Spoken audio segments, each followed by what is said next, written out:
So this is talking about teaching reading and math while you're teaching geography. There's 5 parts to what we're going to be doing tonight. First is that reading and math are really special ed. And I'll talk a little bit about the sponsors of this program. Then we'll look at the K-3 arc of inquiry, what the C3 framework says about what they're doing. Have read-alongs that do more than one job, talking about camels, make a classroom model and look at the math and reading spin-offs of that. And then finally, some materials for a field trip. So reading and math are really special ed.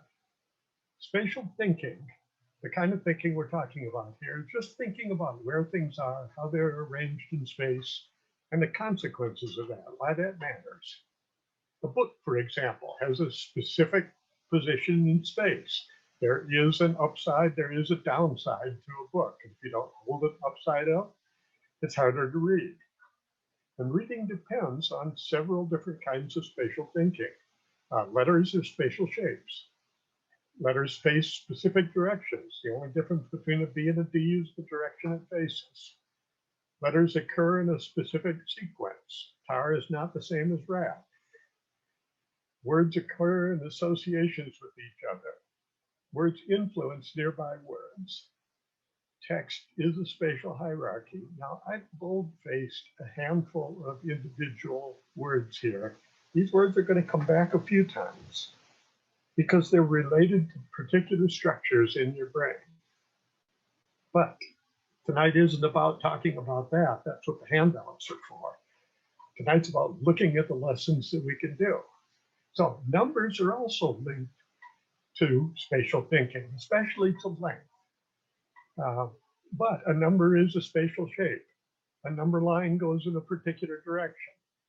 Numbers occur in a specific sequence that is meaningful. Subtraction is a comparison of size. Division is about a hierarchy of sizes. Geometry is all about shape and connections, so on. Commercial break. This presentation is brought to you by the New York Subway. I had to make 12 trips a week, took about 35 minutes for each one, and really couldn't do much else except read research reports. And the whole point of this is that if I read the research report and build it into a lesson, then teachers don't have to do that reading. But I'll zoom in and say, you know, what do some of these look like? Spatial training improves children's math ability. Are numbers special? Visual spatial abilities and verbal number skills, spatial coding and visual words, and so on. Literally hundreds of this research articles. The other sponsor is a high poverty school in Harlem, New York, where first grade kids had 40 to 80 minutes of geography a week. And the reading and math scores went way up. So you can download printable copies of these poster frames from the NCSS website. I've got a handful of short PowerPoints that we will run off to, and probably we should go take a look at that Harlem School. So Harlem School is on Malcolm X Boulevard. That is the mosque where Malcolm X used to preach, and it's diagonally across from the school. One time the air flight went right over there, and you can see the mosque's little green dome over here. This is the Martin Luther King Public Housing Project, about 11,000 low-income people. And this is the Marcus Garvey Park. And the school is right there. It's the top floor of an old department store, and it looks like a lot of schools inside. Step 1. Reread the Hippocratic Oath. Above all, do no harm to young children. Talk a little more about that later. Step 2, review the relevant research. How do we know how kids learn? And I mentioned that the subway helped out a lot, that there are these words that come back time and time again because we have these structures in the brain. There is a printable copy of the diagram. And if we've got a Q&A period at the end, we might talk a little bit more about that. Step 3 was to make lessons that deal with each of those modes of spatial thinking. Now, a lot of elementary curricula start with something like we've actually written into our GLICs. The first standard in first grade is to construct a simple map of the classroom. We did that. These are some of the kids' maps, but not right away for reasons that we need to talk about tonight. We did notice that each of the classrooms had a very colorful carpet where they would go and sit down during story time. And we made some lessons on that carpet, giving the kids something that they could color. And then in October, they're supposed to color the flowers that are in the corners. And we're learning the word. And then color the flower that's between the M and the O, because now we've got the alphabet in our heads. In February, it's color the flowers in the southeast corner of the rug. Now, how do they know it's southeast? Because they've named the walls a couple weeks earlier. And we'll talk about that when we get to looking at the classroom model.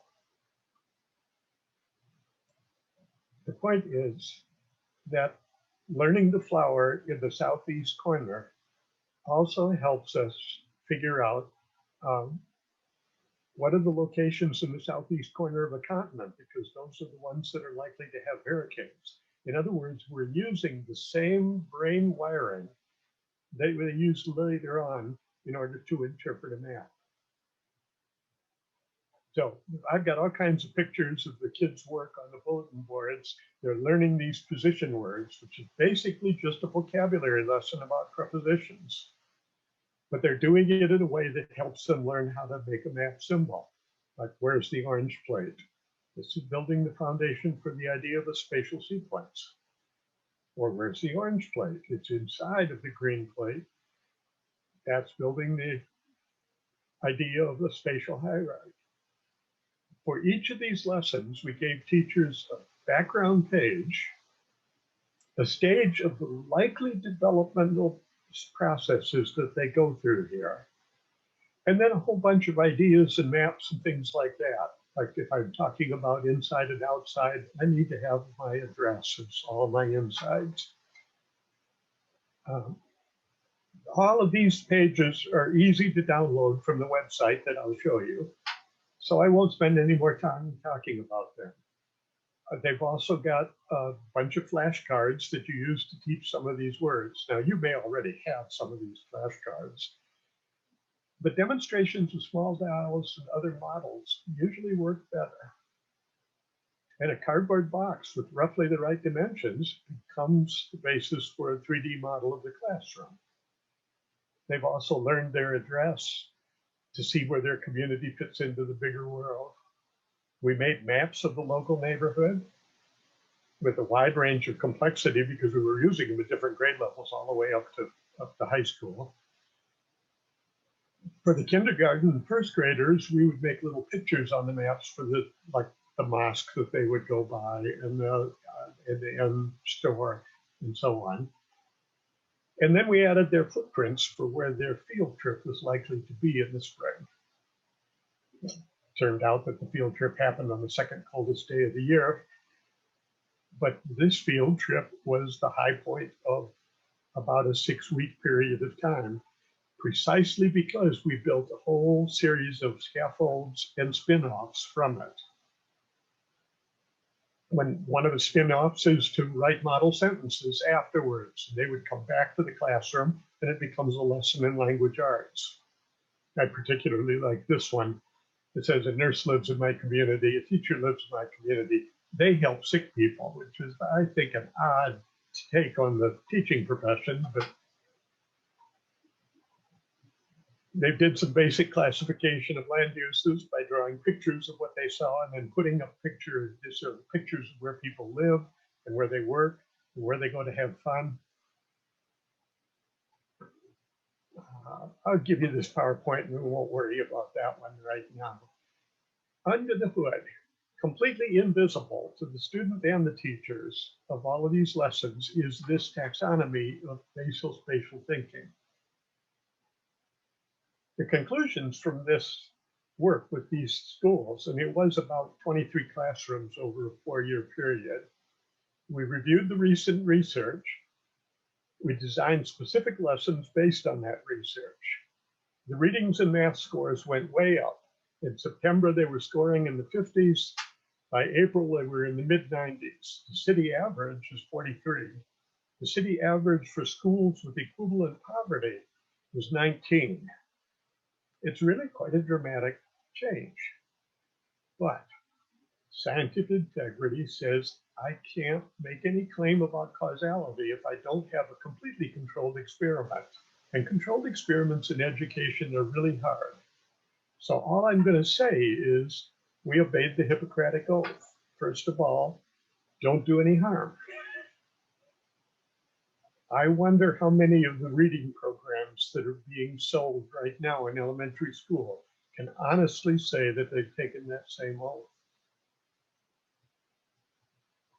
Because I can say with great confidence there is absolutely no evidence that devoting a considerable amount of time to a geography lesson in kindergarten and first grade did nothing whatsoever to hurt the reading and math scores.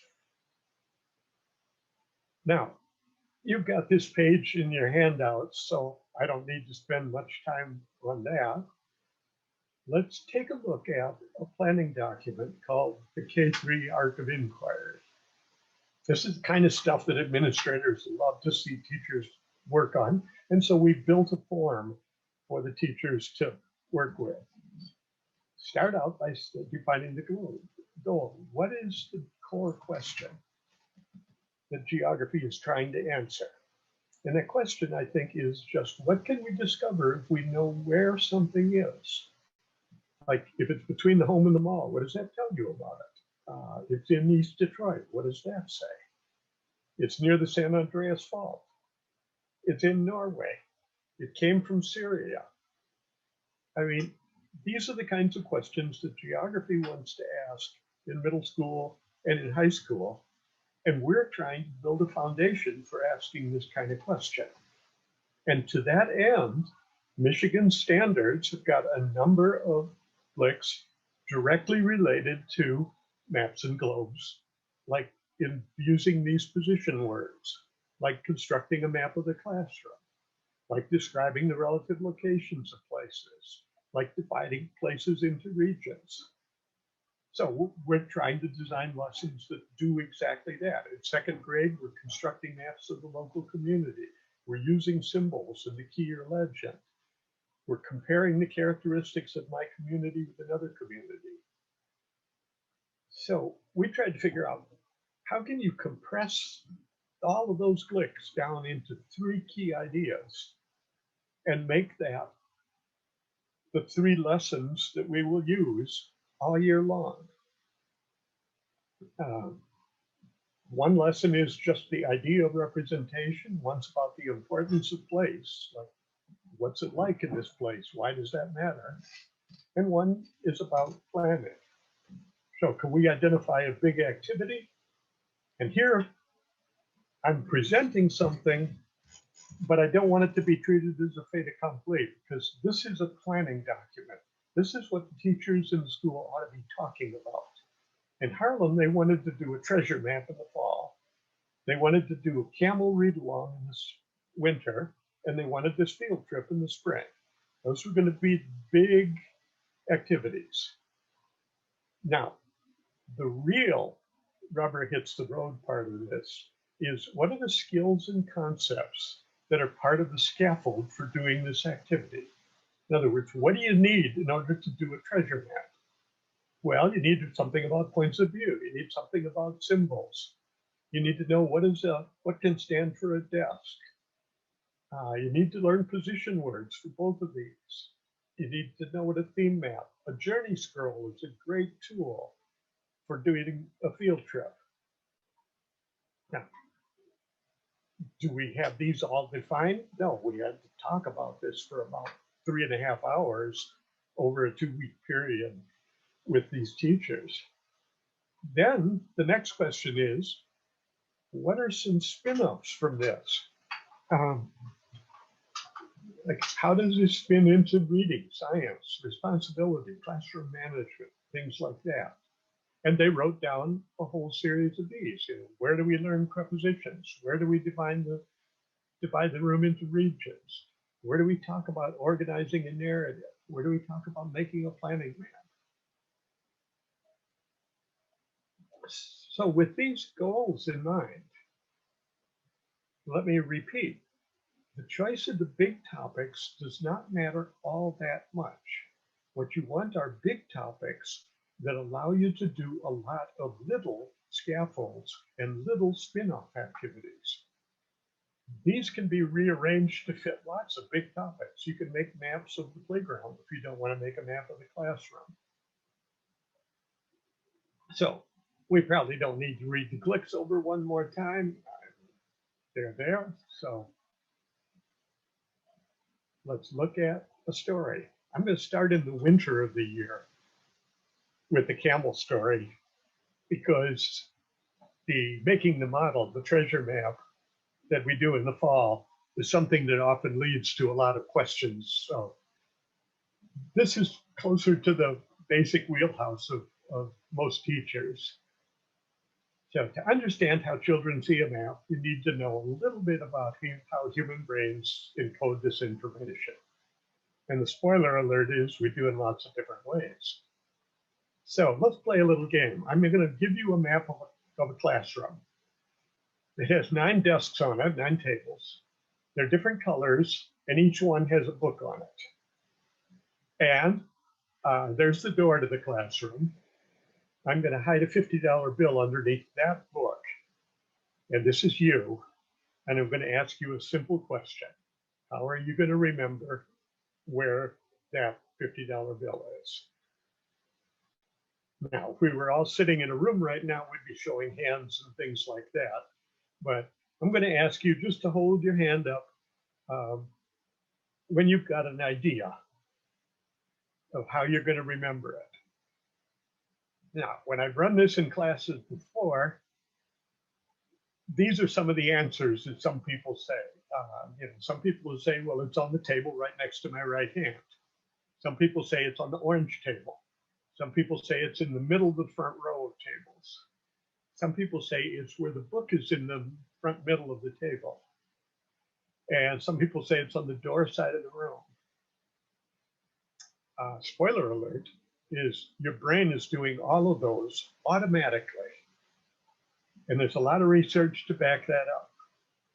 They're doing it at the same time, but you are probably only aware of 1 or 2 at a time. And there's a good reason why the brain is constructed that way. But that's going to require a lot more time than we've got tonight. So I'm just going to say you're an educated adult. You might be able to think of 3 or 4 different ways of encoding it. A young child is almost sure to see only one. And what's really important is different kids will see different clues.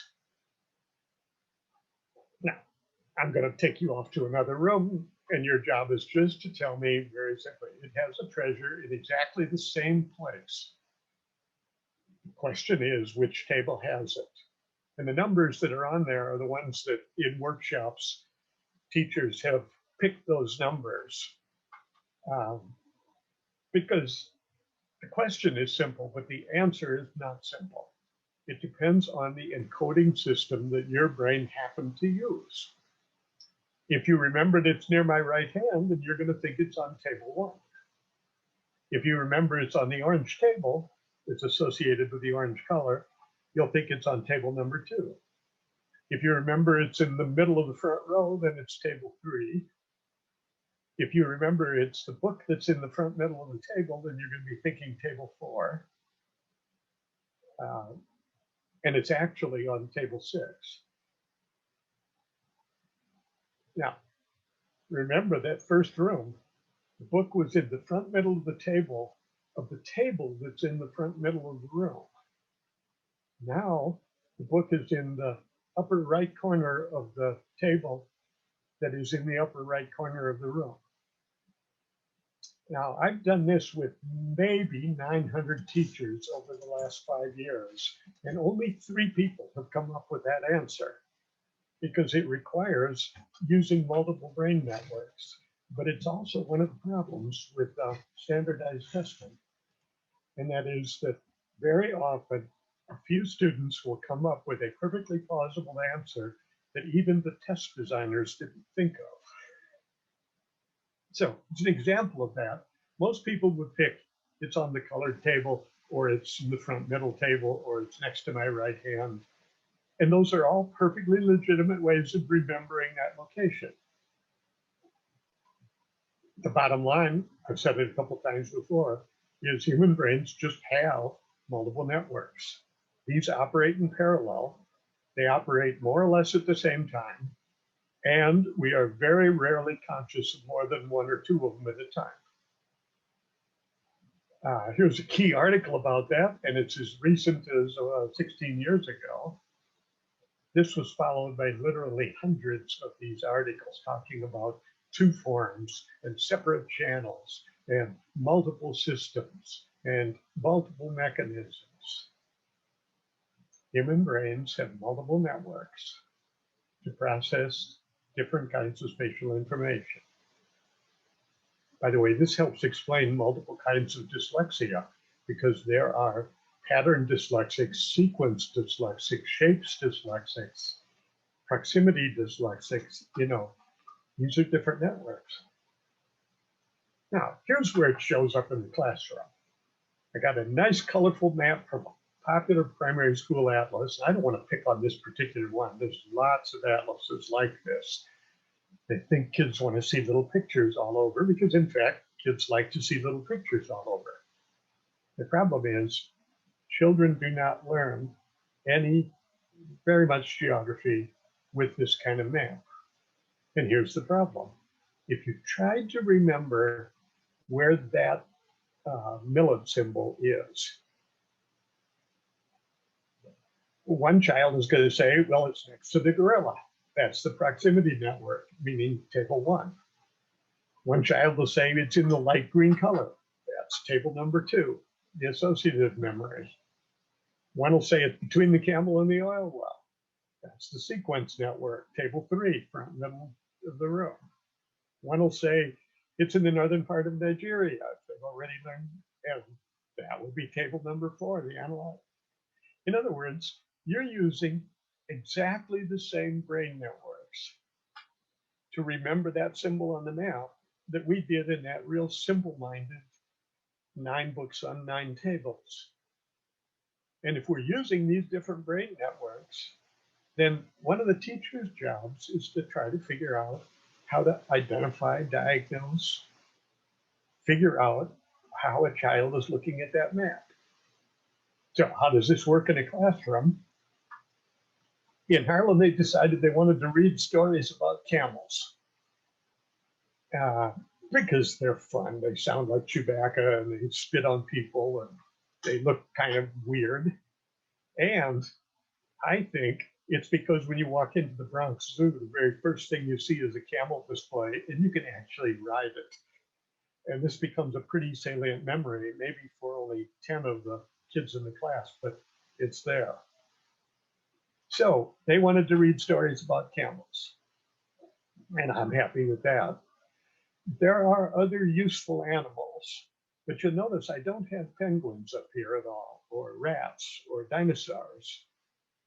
And I'll tell you what I mean by a useful animal in about 45 seconds. So read a story about camels with your students. Then have them do some kind of spatial thinking. It doesn't take more than about 5 minutes. Don't just point to a complicated map like this and say, here's where the camels live. What you want to do is to give them a very simple thematic map that is well designed and it's got solid research. And then you give them a task. Let's draw a line around where the camels live in Africa. And then we can color that and we call it the camel region. Remember, that's one of your clicks. And we provide a script for the teachers. Hey, kids, you just made a regional map of camels in Africa. Now, Africa is really big and it's really far away. But you kids are smart. You can tell me something about Africa, even though you've never been there, just by looking at this map. The real key now is what question do you ask to elicit their answer? And in sixth grade, you'd say, well, why do the camels live in the north part of Africa? And, ninth grade, you might say, what are the consequences of camels being in only part of it? But the question is, what do we ask in first and second grade? Do camels like to live in the north part of Africa or the south? In other words, in first and second, you want to give them choice. That, of course, means that they have to know what north is all about. And that goes back to what they've done in the fall in making a map of their classroom. So let me just say that the kids like these activities. Week after week, they voted the geography lesson as their favorite lesson of the week. Usually it would be science if it wasn't that. Point, however, is camels is a useful map precisely because spatial associations are cumulative.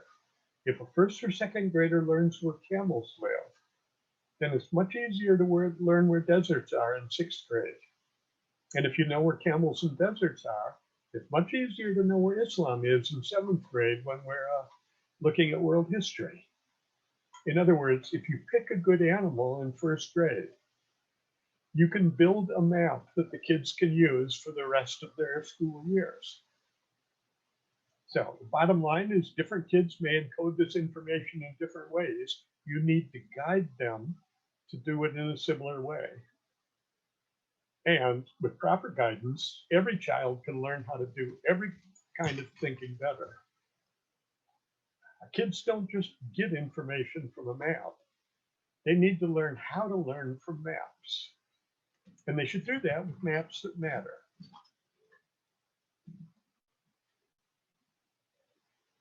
Which gets me to this one, to make a map of the classroom. How to meet this armload of Michigan standards. And the whole point of this entire PowerPoint, which you can download, I'd be happy to give it to you to study on your own. The whole point of this PowerPoint is that the devil is in the details. And these brain networks. So a classroom map is not an end in itself. What it is a very high interest way to help students exercise brain networks to do spatial reasoning. These networks are part of the scaffold for both reading and math. That's why we've got so many standards. And this PowerPoint has got these standards again in case you don't have the other PowerPoint. But I suspect we don't want to do it. No, let's look a little bit more closely at the standard. If you just ask students to draw a map, a handful of them might get the idea real quickly. But a majority of them might just copy what their peers are doing. In other words, they don't get that the map represents something. They're just copying the picture. So they'll go on to middle school without being able to learn from maps. To introduce this idea of representation, it helps to start with a model of some familiar object. If school buses are a part of your school, then use a bus like this. And then you ask them, what's this? And the kids will shout out, oh, it's a school bus. And then you can channel your inner Oscar if you want and go through an elaborate pantomime of trying to get into this bus, try to open the door, try to crawl into it. And then you say, you're kidding, I can't fit. I mean, it's a tiny little thing and I'm big and the door doesn't even open. I mean, what is it really? And the idea is to elicit from the students that it's not a school bus, it's a model of a school bus. It's like we put a bus into a shrinking machine and made a little bitty one that looks like it. In other words, it represents a school bus, just like a round circle represents the sound O, or 4 represents the number of fingers that I'm holding up right now. In other words, you're reinforcing this idea of representation with something else. So imagine we put the whole room into a shrinking machine, just like we had that bus in it, and we brought it down to the size of this box. So start with the box.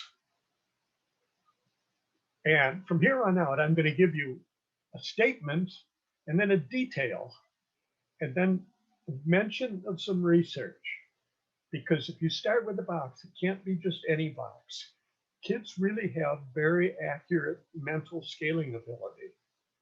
If you hide a treasure in a sandbox in a particular place and then show them a map of that sandbox, first graders will go out and dig within 6 inches of the right place for it. This is long before they've got mathematics in their head. It's just the innate scaling ability.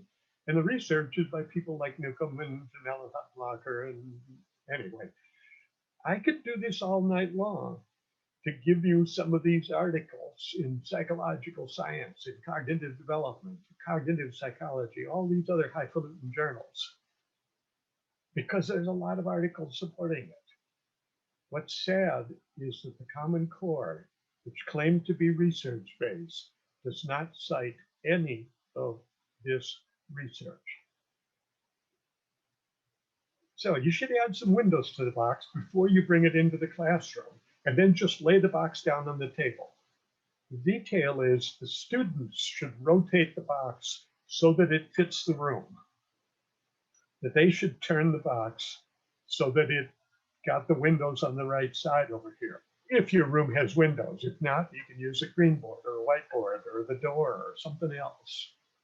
They need to own this idea of representation. And one of the best ways to do that is to have them just turn the box so that it fits. That's called math alignment. And later on, it's going to be called structural correspondence or congruence, depending on how seriously you take your middle school math curriculum.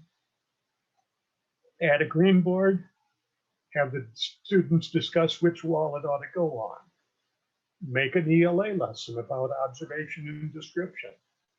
Add a few other features to the wall, have the students discuss until they can, that's oral explanation. There's another ELA spin-off.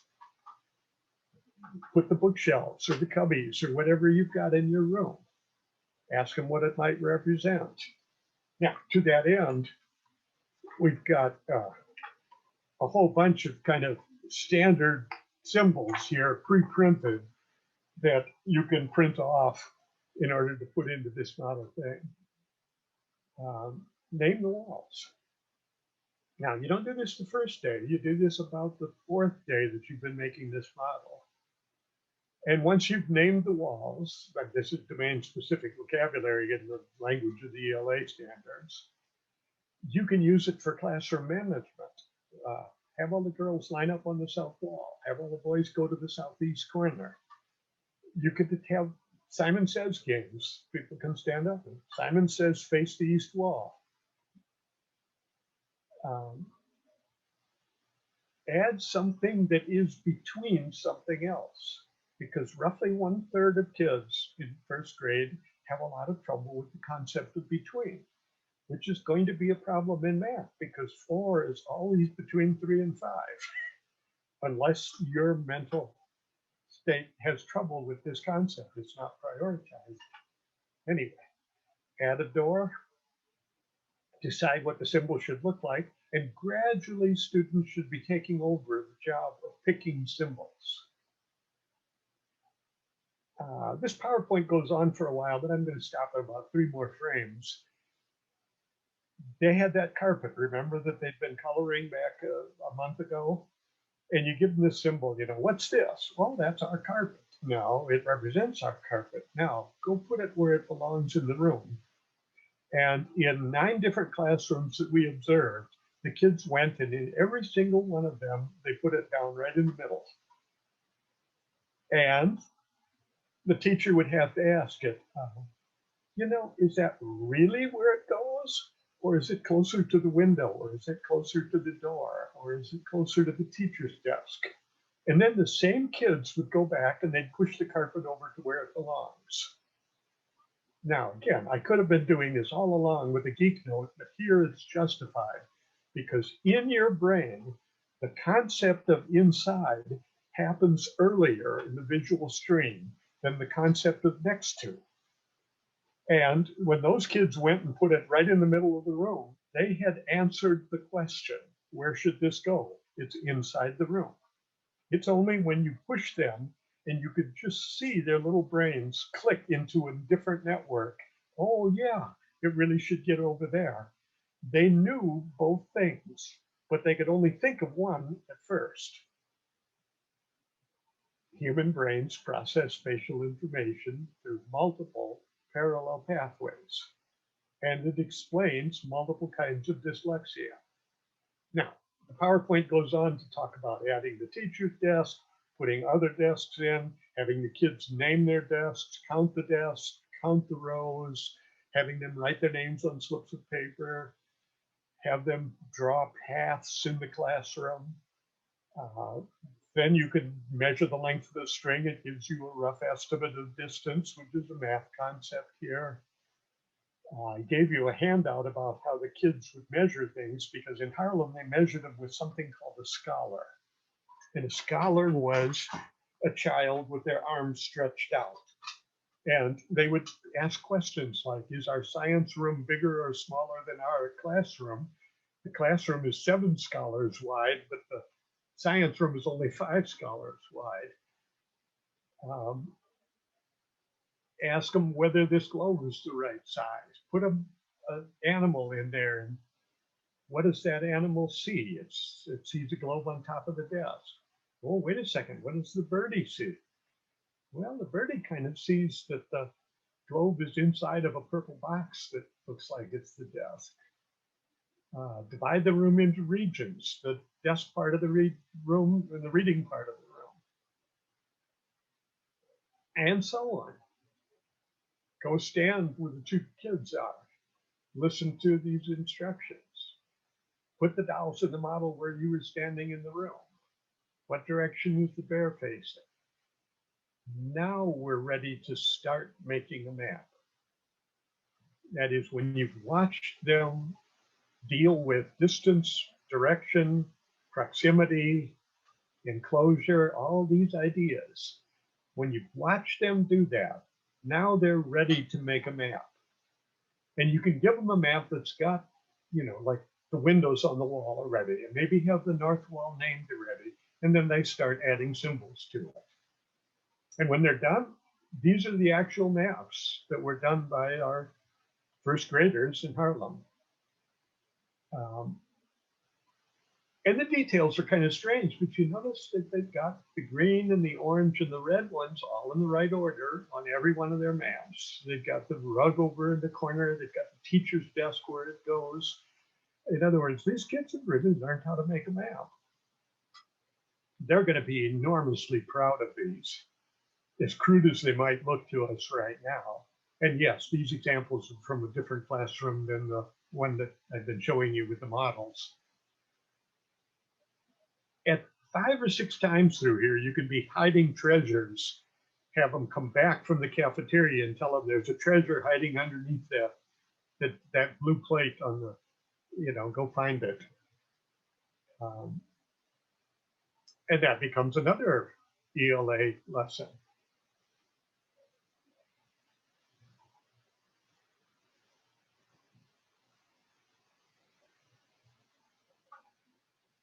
Let me repeat one more time. The devil is in the details.